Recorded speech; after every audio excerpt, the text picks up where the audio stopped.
para poder adaptar o palco a outros eventos. Porque se vê perfeitamente que aquilo tem planos inclinados, vários, e portanto não tem uma superfície plana que possa servir para outros fins. Mas a minha questão não é essa, é uma questão mais de fundo, que tem a ver com a relação a nós dizemos que o Estado português é um Estado laico. Eu acho que não é nada laico, no dia-a-dia não é nada laico, deveria ser de facto, deveria pôr em pé de igualdade todas as confissões religiosas, e a concordata, cuja última revisão, penso que terá sido em 2004, devia ser revista à luz de conceitos atuais e terminar com uma série de isenções de impostos que tem lá. Eu não tenho nada contra nenhuma confissão religiosa, nenhuma, mas acho que elas devem existir à custa delas próprias e dos crentes que quiserem lá colocar os seus donativos e as suas poupanças. O Partido Comunista iria votar favoravelmente essa isenção quando ele também é um beneficiário das isenções do... Estamos a falar de confissões religiosas. Estamos a falar de confissões religiosas. Mas sim, sei onde é que quer chegar, com a Quinta da Atalaia, não é? Perfeitamente. Não só, é o partido que tem maior património em Portugal. Mas relativamente à questão da Igreja, eu acho que é... Património construído, não é? Está chegada a altura de se rever a concordata, na minha opinião, devia ser revista e deviam ser reduzidos significativamente, para não dizer drasticamente, tudo que seja benefícios e incentivos fiscais à prática religiosa. Nada contra a prática religiosa, mas ser o comum dos cidadãos portugueses contribuinte a financiar a Igreja, quando provavelmente nem é daquela confissão religiosa, quando ninguém lhe perguntou se está disponível para, porque é que nós devemos dar isenções nos impostos sobre o património, que são muitos, à Igreja, nos impostos sobre o rendimento, que é muito, porque é que nós devemos dar liberdade total de regular o funcionamento de uma instituição de ensino como um seminário, porque é que nós devemos homologar o casamento católico com o casamento civil. Há uma série de questões que estão na concordata que me parece que deviam ser revistas e que não se coadunam com os conceitos atuais de uma democracia avançada. Mas há uma coisa que a mim, sendo certo que estou um bocado... Mas não sujeitava a questão ao referendo. Não é uma questão que... É uma questão que tem alguns entorces, que é, por exemplo, hoje sabemos que a maioria das igrejas são monumentos nacionais. Mas isso é uma outra questão. Se forem classificados como património cultural, já têm hoje, ao abrigo da concordata, as obras de manutenção e conservação a cargo do Estado. Já não é a Igreja. Nos que estão classificados. Os que não estão classificados é a Igreja, mas com isenção de impostos. É um esclarecimento que eu aprecio, porque não tinha essa percepção. Nuno, sobre esta questão, como é que tu vês esta questão, de facto, da Igreja, do Estado, do seu relacionamento?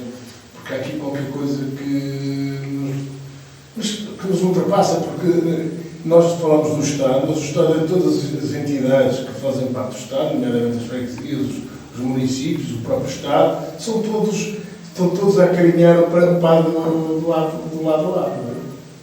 Sim. Eu percebo o que disse aqui o meu colega de painel e concordo em algumas áreas. No entanto, considero que os partidos políticos, para terem moral sobre a revisão da concordata, também deviam ser os primeiros a disponibilizar-se a pagar os verdadeiros impostos relativamente ao património. Isto não é pelo Partido Comunista ter mais património que os outros e vamos castigar o Partido Comunista, não é. Se existe património tem que ser pago, porque a função que os partidos políticos têm, nem todas elas, e claro que isto vai chocar as pessoas, nem todas elas são úteis. Porque há alguns partidos que não têm existência, têm 400 votos. Nós pegamos numa listagem a nível nacional e temos alguns que têm 800 votos num círculo eleitoral. Eu não consigo perceber qual é a utilidade. A lei até havia dizer assim, meus senhores, ao fim de 3 eleições, se tiverem menos X votos, tem que acabar, porque não tem função, não tem extrato, não tem substrato para... Mas isso sou eu que sou mais radical e que venho dizer que depois sou contra a democracia, longe disso. Mas considero que os partidos deviam pagar impostos sobre o património. Deviam. A Igreja também tem que pagar, as coisas evoluíram. A Igreja, nós devemos recordar que a Igreja Dom Afonso Henriques foi reconhecido por Aragão, Castela e outros reinados, e só foi reconhecido pela Igreja, entenda-se pelo Vaticano, na altura. À segunda. À segunda vez. À segunda vez. Quando o saquinho aumentou. Pai, 9 anos depois. 9 anos depois, nós em 1943, 9 anos depois é que a Igreja nos veio reconhecer. E já muito tarde, o desgraçado até morreu passado meia dúzia de anos, coitado, teve à espera, só depois é que aconteceu. Portanto, a Igreja teve isso. Mas na altura a Igreja tinha um papel muito importante de ajudar o próprio Estado, substituía o Estado em muitas situações, ok? E ajudou, muitas vezes, a pôr um padre em algumas regiões, não, sacerdotes, que depois iam povoar e criar território e defender território. Nós hoje a Igreja tem um papel diferente. É verdade que hoje a Igreja tem funções de educação e funções relevantes, tem funções sociais muito relevantes, mas depois nós vemos hoje a desaparecer o papel da Igreja. E vemos também que nós em Portugal, a estatística diz que nós podemos ter 1 milhão de fiéis, mas na verdade nós vamos a ver praticantes, devemos ter muito poucos. E vê-se, nós quando vamos a uma igreja, as igrejas enchem com mais facilidade quando são funerais, ou são batizados ou casamentos. Porque quando são missas dominicais e afins, nós vemos que a coisa tem vindo a diminuir e com o Covid diminuiu bastante. E vemos, se nós formos a uma escola e perguntamos quantas crianças andam nas catequeses, é uma banalidade, porque vão poucos. E isto era a minha opinião relativamente à questão da concordata, e concordo, as coisas têm que evoluir. Nós, de ano a ano, negociamos contratos de trabalho, as coisas vão evoluir, portanto a concordata também tem que evoluir, porque há novos conceitos, novos modelos de sociedade e as coisas têm que evoluir. Em relação à questão das Jornadas Mundiais da Juventude, eu devo dizer que eu fico perplexo, para não dizer surpreendido, de uma maneira estarrecida. Eu acho que ninguém fica, porque na verdade eu não consigo perceber, parece que foi ontem que nos avisaram que o Papa vinha em agosto. Foi ontem. É que planificam as coisas em cima do joelho. Eu não sei se as pessoas têm noção, mas estão previstos autocarros numa quantidade tão pequenina que em fila, eles de Lisboa a Leiria fazem uma fila de autocarros. Não sei se têm noção disto. Portanto, está previsto uma enormidade de pessoas, ainda bem para a economia, ok? Mas nós temos que perceber, eu estou disponível para gastar 5 milhões, estou, e vou ter um retorno de 200 ou 300. É dinheiro que entra na nossa economia. Correto, muito bem. Mas se isto pudesse ser feito com o tempo, o palco custava se calhar 1 milhão, não é? Nós vimos o Sá Fernandes, que eu até percebi... O valor não tem só a ver com o prazo, tem a ver também com a dimensão. E também o terreno em si. Sim, eu percebo isso, porque é preciso fazer o planeamento das terras, movimentação das terras e afim. Mas nós olhamos e vemos, por exemplo, questões insignificantes como baias. Nós não temos baias em Portugal suficientes para Lisboa sustentar o evento. Vamos ter que mandar vir de fora para pagar. Casas de banho. Imaginem o que é casas de banho. Num festival de música, nós temos 40, 50, 60 mil pessoas, aquilo já é um 31. Agora imaginem 1 milhão de pessoas. Quantas casas de banho são precisas? Parecem coisas insignificantes, mas do ponto de vista logístico, alimentar e montar isto tudo tem que ser feito com muita antecedência. É verdade que o Governo, eles dizem... são reconhecidos por isso. Estão desenrascados. Curiosamente, tem-nos corrido bem. Sim, é verdade. O Tuga tem que ser a peça fantástica. Agora, não vai acontecer um palco de 5 milhões, não vai acontecer como no Gana, o palco 3 dias antes do Papa chegar caiu. Pronto, não vai acontecer esse problema. Mas, na verdade, aquilo que eu considero, e o que é preocupante, é que nós olhamos para a Espanha e, independentemente das cores políticas, de quem é a Câmara que está a organizar, porque eu acho que já perceberam que a minha cor política existe, mas quando é mau, quando é bem, nós olhamos e dizemos assim, mas em Espanha gastou-se 7, 8, 9, 10, 20 milhões. 50 milhões. Dos 50 milhões foi investimento privado. Muito mais. Foi investimento privado. Sim. Ok? 80 é só a igreja. E eu pergunto assim, porquê é que aqui não se trabalhou nisso também? Porquê é que não se trabalhou nisso? Porquê é que não se criou um regime em que dizia assim, olha, quem quiser dar um donativo para as Porque nós jornadas... temos a paranoia da perseguição e se depois aparecesse lá um patrocínio da empresa X, é porque estávamos a favorecer a empresa e havia uma ligação do primo, do namorado, da tia, com alguém no governo ou na Câmara. Mas eu percebo isso. Mas é que Ia aparecer isso. antigamente nós pagávamos as bulas papais para ficarem indultados. Agora já não é isso. Paga-se com palcos. Paga-se com palcos, não é, Camilo? E a coisa mais complicada é quando me diziam lá há bocado, e o Castro reforçou isso, que é, nós gastamos 5 milhões num palco e depois temos que gastar mais 1,5 milhão para adaptar o palco para quê? E agora pergunto-vos, qual é o evento no país que nós conseguimos fazer lá? O Rock in Rio está no Parque da Bela Vista, tenho dúvidas que mude. Aquilo tem o enquadramento perfeito, eles gostam daquilo, têm lá a estrutura montada, aquilo funciona bem, na equipa vencedora não se vai Se mexer. fosse no Porto ou noutra cidade qualquer, não valia a pena, quer dizer, porque de facto Não o há mais Porto não tem, não Mas pode qual para é outras cidades. o evento que pode ir para lá? Não há nenhum dos que nós temos no horizonte nenhum. Pronto. Então significa que aquilo vai ser como o estádio da Aveiro, que se fez o Euro 2004 e agora a manutenção daquilo custa mais do que quando vai lá alguém jogar, mensal. Portanto, nós olhamos para isto e depois ficamos todos tristes e dizemos que o nosso dinheiro, os nossos impostos, é mal gerido. E é verdade. Porque, na verdade, o que está aqui em causa Mas há investimentos virtuosos.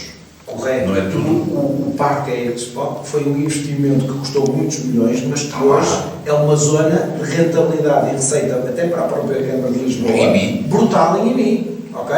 E valorizou aquela zona, mas ali não vai haver isso. Porque depois nós temos aqui um palco para grandes eventos. Os Coldplay vão mudar do estádio de Coimbra para lá? Não vão. Não é? Portanto, é desagradável. Podiam era dizer assim, nós vamos fazer um palco mais pequeno e conseguimos montar estruturas ao lado capaz de fazer o palco crescer. E ele fica montado para eventos que tenham realidade. Agora, nós queremos pôr um músico, o músico está lá ao fundo e nós temos que dar binóculos aos espectadores, porque eles não conseguem ver. Não é? Isto parece um bocadinho brincadeira. Só para termos referência ao que me dizem, à informação que até foi o Ricardo Sá Fernandes que partilhou, um palco para uma banda como os YouTube custa 300 mil euros. Um palco bom. Sim. Um palco bom para uma banda que é, neste momento, se calhar, ou Coldplay. Peço-lhe desculpa. Agora imagine, 5 milhões só. Mas vou partilhar consigo uma coisa, porque vivi na primeira pessoa. Eu não dou muito crédito ao Sr. Ricardo Sá Fernandes. O Sá Fernandes, sim. Sabe porquê? Porque quando eu estive em tempos a trabalhar na Câmara de Lisboa, estávamos numa reunião de Câmara e foi na altura que foi aprovado o Rock in Rio. E o senhor saiu da sala da variação, os jornalistas cá fora, e fez um escândalo, que era uma vergonha o que estava a acontecer. Aquilo era um escândalo. A Câmara a entregar-se aos interesses dos grandes grupos económicos. Acontece que a seguir o senhor do Bloco de Esquerda, com aquelas camisas de flanela, grossas, tudo. Depois foi para a Câmara, começou a usar os casaquinhos, já estava com bom aspecto, como vereador, não é? Já estava no outro patamar. Engraçado que o Rock in Rio continuou a fazer-se, era o pelouro dele.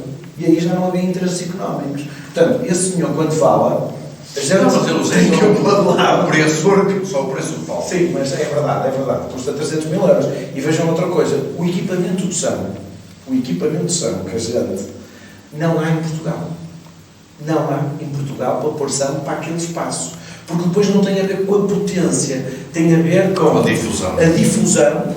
E que tem que ter para vários sítios e o equipamento tem que ter capacidade. Só há uma empresa, há 2 ou 3 na Europa que têm capacidade para isso. Mas nós estamos a falar em agosto. Há aquela música que é meu querido mês de agosto, que é quando as bandas andam todas, as grandes e as pequenas.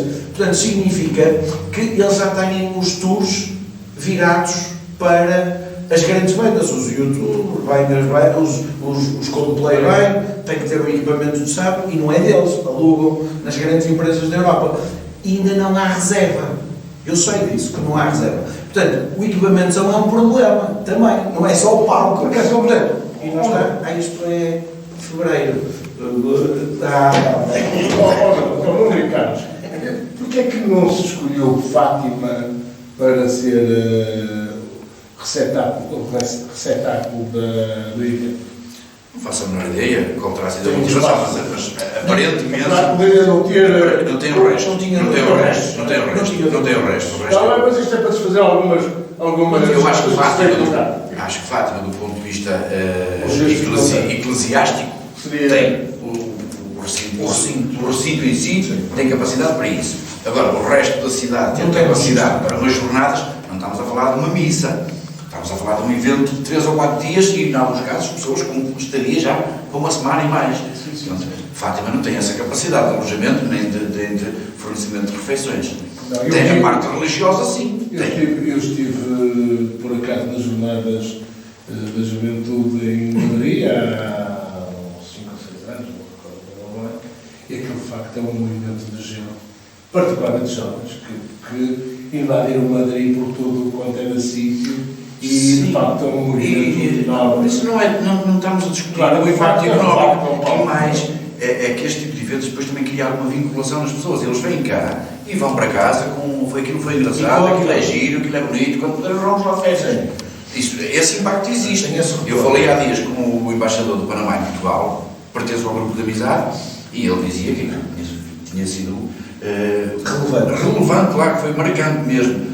Houve um momento antes das jornadas e um momento depois, em termos de turismo. Portanto, para nós será ainda seguramente maior.